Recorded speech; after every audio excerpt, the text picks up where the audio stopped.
Guys, gawa tayo ng salad. Ayan, pampapayat. Meron tayo ditong gagawa tayo ng dressing. Kailangan lang natin ng 2 spoons of mayonnaise and 3 spoons of, what do you call that?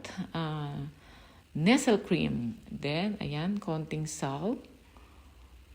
Add natin ng konting salt. Then, add natin ng black pepper. Then, half of lemon. Ayan.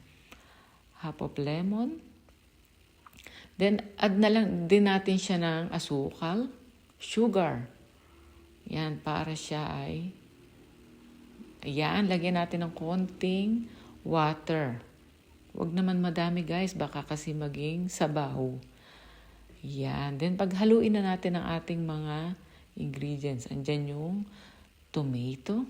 Yan. Then, cucumber. Yan. Then, corn.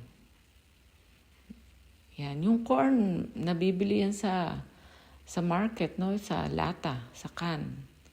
In can. Then, ayan. Pinaghalo ko na yung ating dressing. Haluin lang natin siya. Then, andyan. Yan, magugustuhan nyo yan. Guys, masarap talaga siya. Masarap yung dressing niya. Ayan. Finish na. That's it. Thank you for watching.